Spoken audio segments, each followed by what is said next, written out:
This is Old World, a new 4X strategy game from Soren Johnson, who was the lead designer on Civilization 4 and Off-World Trading Company, and founded Mohawk Studios to release Old World. It released the 1st of July 2021 and is exclusive to Epic Games. Today, I'm going to review it. I'm going to tell you about some things that really differentiate Old World from other pre-existing strategy games. I'm going to do some comparing and contrasting to games like Crusader Kings, Civilization, perhaps Humankind. I'm going to take you through some of the unique aspects of Old World, and then finally, I'll give you my reflections and review. Is it worth it? Is it worth it? Is it a good game? Let's find out. So, Old World, as I say, from some really significant strategy game developers. Soren Johnson, lead designer of Civ 4, very powerful and influential. Old World is a blend, I think, of Crusader Kings and Civilization. You can see on screen, it looks like a Civ game, right? You have tiles, you have cities, you have units, you have yields up the top, everything from food to not really production, but rather minerals, science, civics, fortification, which you use to promote units or attach a general to armies. So it very much has a Civ feel in terms of its mechanics, its victory processes. You can see here its laws, they're like civics. So definitely a Civ feel, but also on the other hand, very much Crusader Kings vibes in that this game is about a dynasty. It's about creating a dynasty, a story-driven family of rulers. You can see in the top right, I have a court. My wife is queen and my 2 children. You can also recruit other court members like diplomats and spies and so on and so forth. And of course, down the bottom left, you can see my character. I'm playing as the king of Babylon. Each character has their own different abilities and traits, such as charisma and intrigue, the kind of things we've seen in Crusader Kings before, and anyone who's familiar with those sort of really story-driven, narrative-driven games where you are building a dynasty will like those features. The way that Old World operates is each turn is 1 year in-game. 1 year per turn. Your character will age. Likewise, 1 year per turn. The game is also filled with dynamic events, which help to add to the story-driven narrative and bring in, sort of lace in those kind of Crusader Kings, those pseudo-Crusader Kings features into the game. So I think overall it does quite a good job actually at balancing the city management, the unit movement, the warfare, the sort of on-screen tile game board like mechanics of Civ, while also bringing in a story-driven narrative, which I believe has over 3,000 different unique events. So as you're making your way through the game, perhaps you discover a shrine with a unit, right? So you walk the unit on top of it, and you get an event. You may find a person in the shrine who happens to be a really good scientist, or they might be insane. Also, they could equally be insane. I had a few brushes with insane people in my playthrough of Old World, available on the channel if you'd like to see that. So yeah, I think really interesting mechanics, lots of dynamic events that can provide you with people, with resources. They can also, of course, kill your characters. My lead male heir, was training and he fell off a horse and broke his neck. Yikes, right? But part of that story-driven narrative helps to create a really dynamic experience in Old World. And it's certainly a dynamic game. And with thousands of unique events, it will take a long time before they feel truly repetitive.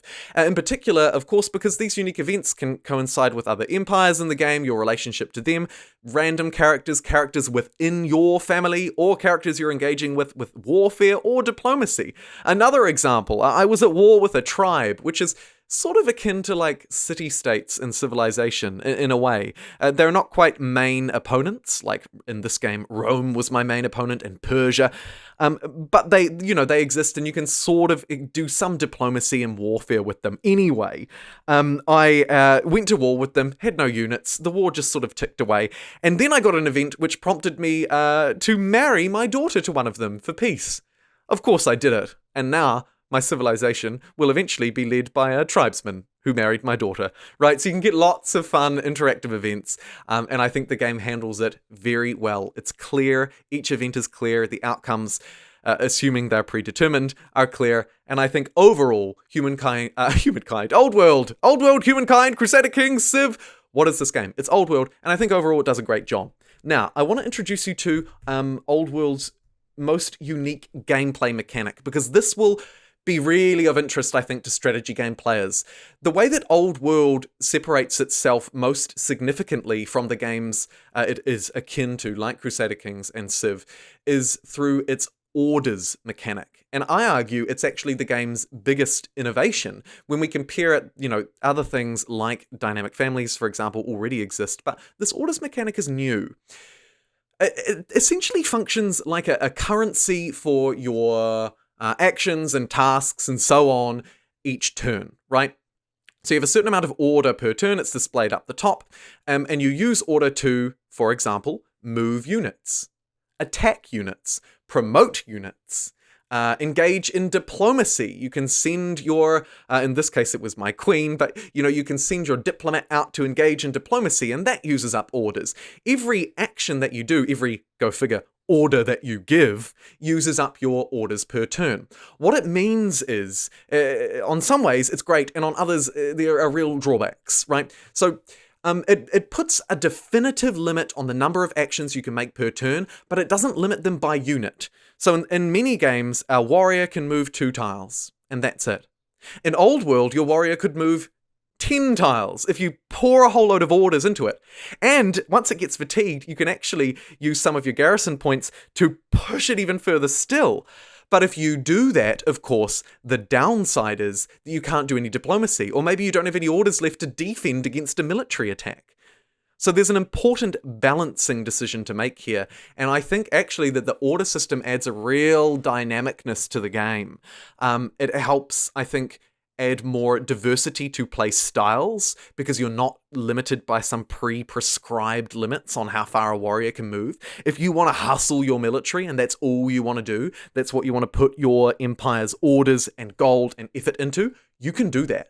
You can yeet them across the map and focus on nothing else, which I think is really great. I think it's really great. I've already touched on the unique events a little bit, but I think that they play a really important role. Within the game, I should add, you play as one of 7 different cultures, right? Let's now talk gameplay mechanics. So you play as one of 7 different cultures at the time of recording, and you're represented by your one leader, your character, okay? You basically need to expand your territory to secure your legacy by earning the most points within a pre-prescribed number of turns. You can see up the top left, it's year 2 out of 200, okay? As you're playing, you can also attempt to complete ambitions. Mine was to settle 4 cities in the early game. And when you do that, you earn legitimacy. And legitimacy is kind of your score, right? Although I will add, it's your score, but there are lots of ways you can sort of add it and change it throughout the game. It is a fluid score, but legitimacy is really probably the second most fundamental mechanic in Old World. Each ruler essentially has to prove that they are worthy, that they are legitimate, by accomplishing your ambitions, which are in-game tasks. Other ways to get it could be building wonders, gaining a title, or renown, such as the Wise, or the Avenger, or Peacemaker, right? All of these different titles can also grant you legitimacy, and that gives you more orders, okay? So legitimacy, you rule, you are a legitimate leader and ruler, and then that then spreads you through into having more orders. Other things I'd just quickly like to cover in terms of game mechanics. There is the ambitions mechanic. So your dynasty achieves victory by fulfilling 10 ambitions, each one slightly more difficult than the last. Ambitions are actually generated dynamically in game. So my first ambition was to get 4 cities, and then my next one was military, because I started engaging in some warfare. What it means is that no victory condition is the same, right? And I think that's a really nice system. We'll have to play with it a bit more to see how it pans out, but it's a really neat idea. Territories in the game are basically sort of like blocks within your cities, within your territory. Urban center, rural territories as well. Each tile improvement, you do build tile improvements with workers, including wonders. So you've got shrines, amphitheaters, so on and so forth, can be built within the territory, and territory grows based on where you construct the improvements as well. So there's sort of a fluidity within the map, which I really like.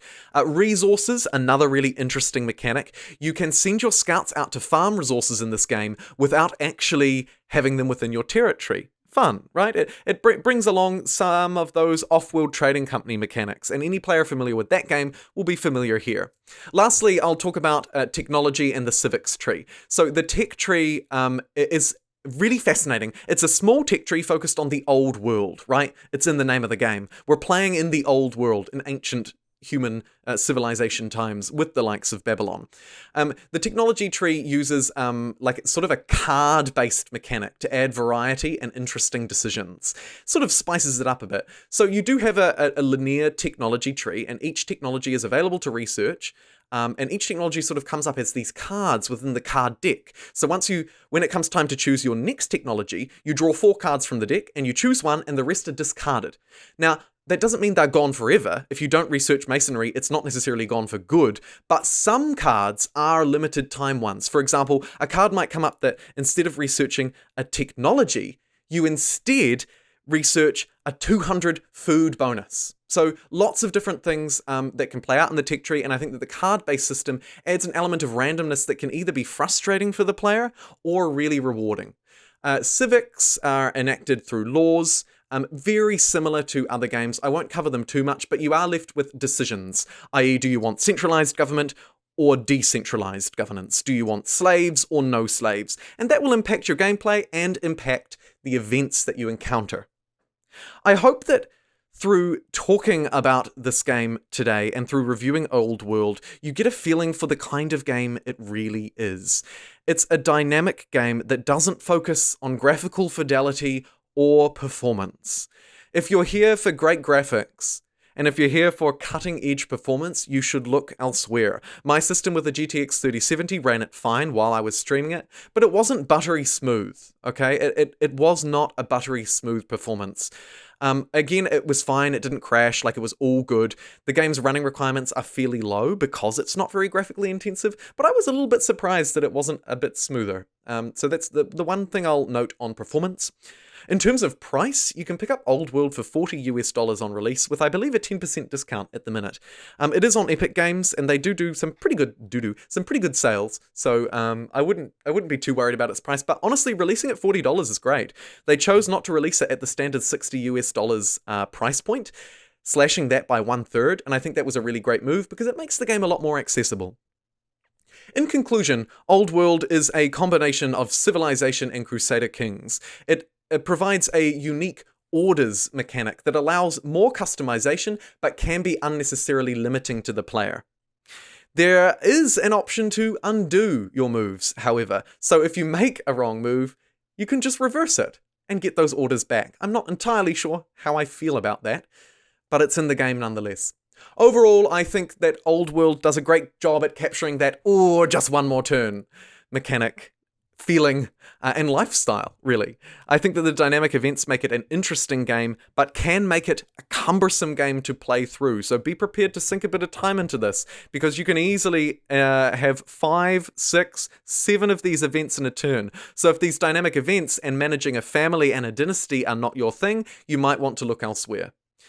Overall, I think Old World is a great game, and I would recommend it to players. However, I don't think at the moment it stands up against the likes of Civilization, Crusader Kings, or even Humankind. Don't get me wrong, it's a great game, but it's just not quite at that level. Thank you very much for watching my review of Old World. If you enjoyed, please consider leaving a like rating and subscribing, and I'll see you next time.